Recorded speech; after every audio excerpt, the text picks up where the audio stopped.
The information you're about to hear is rated M for movies. Listen discretion is advised. This is Vinny from the Best Day Movie Show. I'm here with Kevin from American Pie. Also name is Thomas. How you doing, sir? I'm good. Don't forget Henry from Rookie of the Year. Oh, that's right. Classic role. A question. When you were, when they thought they were going to do another American Pie reunion, were you surprised? Absolutely. It was sort of in the rumor mill.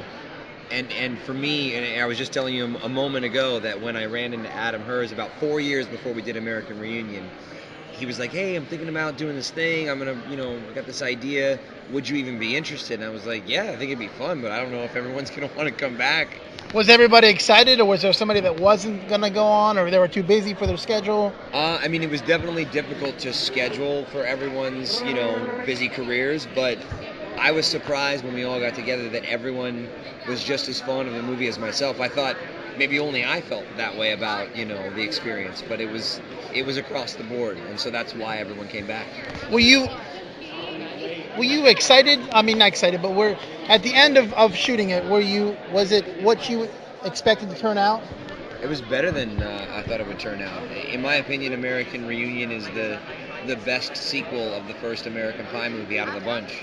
So you can't really ask for better than that, because there wouldn't be a franchise without the first movie.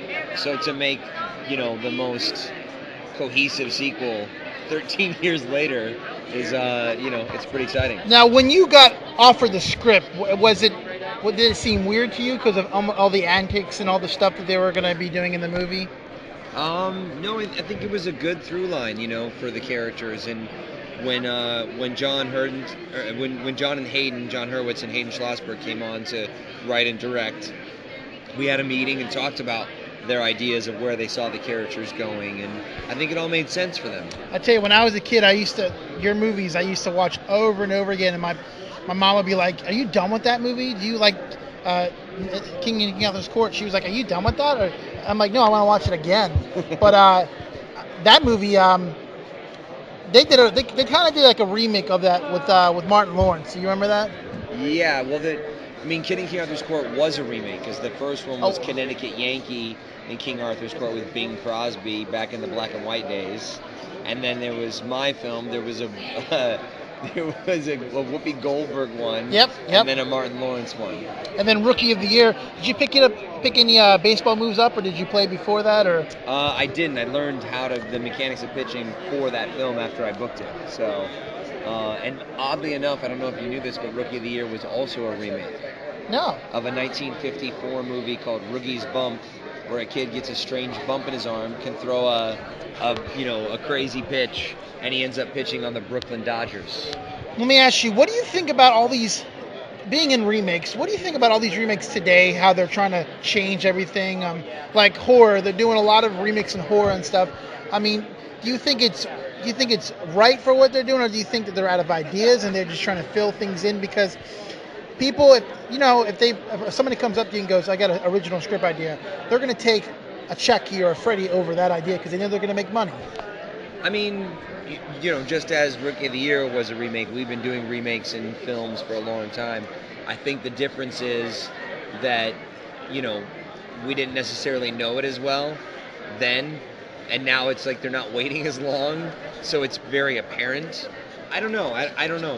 I think there's a lot of great original ideas out there, and I think that's the benefit of independent filmmaking, which I'm producing and acting in films that are original ideas, and as an indie filmmaker, you can do the original ideas, and you don't have to do the blockbuster remakes. And with technology, we can do those things. I just met a filmmaker in Celebration, Florida last night who, gave me a copy of his zombie flick that he's not making any money on, he says, but is blowing up for him. So it's an exciting, gunslinging, wild west of a time in the movie industry. That leads me to my last question. Anything you're working on that's coming out that's going to be hitting theaters? Yeah, I got this film that, speaking of the indie productions, it's called The Lost Tree. It's a genre film starring myself, Lacey Chabert, Scott Grimes, Claire Kramer, and Michael Madsen. Oh, that sounds like a cast right there. Yeah, there's a teaser trailer on YouTube. It went viral. It got 1.3 million views in 10 days. We're still in post.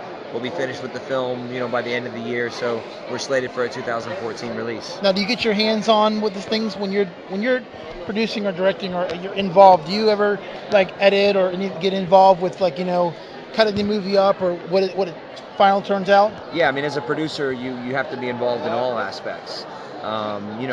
Sometimes I get into the trenches, as it were, and get my hands dirty, and other times, I kind of watch from the captain's, from the bird's nest, and try to maintain that bird's eye view so that I can help those that are in the trenches. But I kind of go across the board and flip flop places depending on what needs to be done. And that's what I went. I went to film school, so that's once you get me started in editing, I can be editing for like 5, 6, 7 hours, and you'll lose time because it's what you like to do, Yeah. I mean, I the first film that I directed and wrote and produced and starred in, I also edited, so I know what you mean. I mean, I sat in a room for 6 months, And just you don't mind. cutting and cutting and cutting and cutting and yeah. Well, I want to thank you for your time and all the questions.